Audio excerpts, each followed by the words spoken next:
नमस्कार दोस्तों, कैसे हो आप सब? आज मैं आपके लिए एक नई कहानी लेके आई हूँ, शेर का तीसरा पुत्र। तो चलिए शुरू करते हैं, लेट्स गो। एक जंगल में एक शेर अपनी शेरनी के साथ रहता था। दोनों में बहुत ही बड़ा प्रेम था।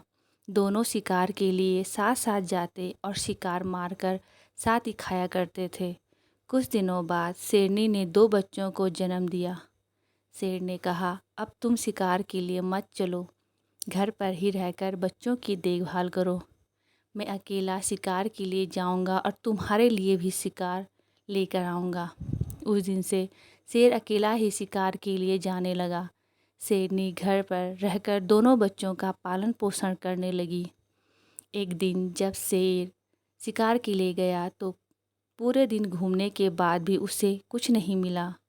वापस लौटते समय उसने लोमड़ी के बच्चों को अकेले घूमते हुए देखा। जब शेरनी के लिए कुछ भोजन नहीं मिला, क्यों ना इस लोमड़ी को ले चलूं, ऐसा सोचकर शेर ने उस बच्चे को पकड़ लिया। शेर लोमड़ी के बच्चे को लेकर घर पहुंचा। आज जंगल में इसके अलावा कुछ नहीं मिला। बच्चा समझकर मैं इसे मारकर खा नहीं सका, तुम इसे मारकर खा लो, शेर ने कहा। शेरनी बोली, जब तुम इस बच्चे को समझकर मार नहीं सके, फिर मुझे क्यों कह रहे हो कि मैं इसे मारकर खाऊं? मैं इसे मारकर नहीं खाऊंगी।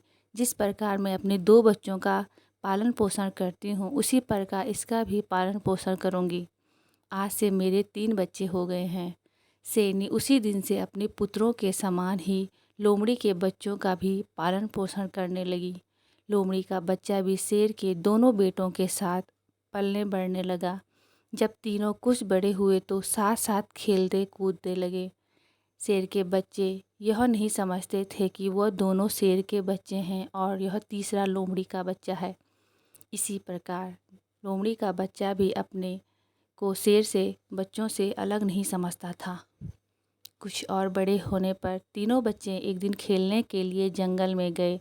उन्होंने हाथी को देखा। शेर के बच्चे हाथी के पीछे लग गए, पर लोमड़ी का बच्चा उसे देखकर भयभीत हो गया। उसने शेर के बच्चों को रोकते हुए कहा, अरे उसके पीछे मत जाओ, वो हाथी है, तुम दोनों को पैरों से कुचल देगा। लेकिन शेर के बच्चों ने लोमड़ी के बच्चे की बात नहीं मानी। वे हाथी को मारने के लिए उसके पीछे लग गए, लेकिन लोमड़ी का बच्चा डरकर अपने माँ के पास गया। कुछ देर बाद शेर के दोनों बच्चे लौटकर अपनी माँ के पास गए। उन्होंने अपनी माँ को कहा कि हमें जंगल में हाथी मिला, हम दोनों तो उसके पीछे भाग गए, लेकिन हमारा तीसरा भाई डरकर घर आ गया। लोमड़ी के बच्चों को बहुत गुस्सा आया। तुम दोनों अपने आप को वीर और कायर बता रहे हो, हिम्मत है तो आ जाओ, दोनों को ज़मीन पर गिरा दूंगा। शेरनी ने लोमड़ी के बच्चे को समझाते हुए कहा, तुम्हें अपने भाइयों के लिए ऐसी बात नहीं करनी चाहिए। वे मुझसे तुम्हारी शिकायत नहीं बल्कि सच बता रहे हैं। क्या तुम हाथी को देखकर डर नहीं गए थे? शेरनी की बात लोमड़ी के बच्चे को बिल्कुल अच्छी नहीं लगी। वह गुस्से से बोला, मैं हाथी को देखकर डर गया। आपका कहना है कि मैं डरपोक और वे दोनों बहादुर हैं। मैं अकेला उन दोनों को ज़मीन पर गिरा सकता हूँ।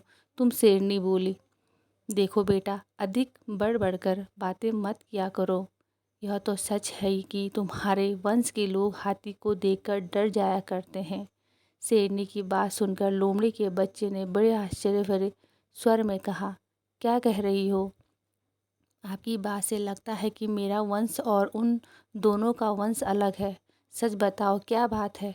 शेरनी लोमड़ी के बच्चे को अलग ले गई और उसे समझाते हुए बोली, देखो, तुम्हारा जन्म लोमड़ी के वंश में हुआ था और उन दोनों का जन्म शेर के वंश में हुआ है।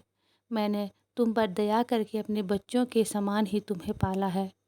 अब तुम बड़े हो गए हो, मैंने तुम्हारा पालन पोषण तो किया है, लेकिन तुम्हारे सभी गुण लोमड़ी जैसे ही हैं, इसलिए तुम उस हाथी से डर गए। मैंने इस भेद को अभी तक अपने बच्चों से भी छिपा रखा है। जब उन्हें यह बात मालूम हो जाएगी कि तुम लोमड़ी के बच्चे हो, तो वे तुम्हें मारकर खा जाएंगे। इसलिए अच्छा है कि भेद प्रकट होने से पहले ही तुम यहाँ से भाग जाओ। शेरनी की बात सुनकर लोमड़ी का बच्चा डर गया और वहाँ से चुपके से भाग गया।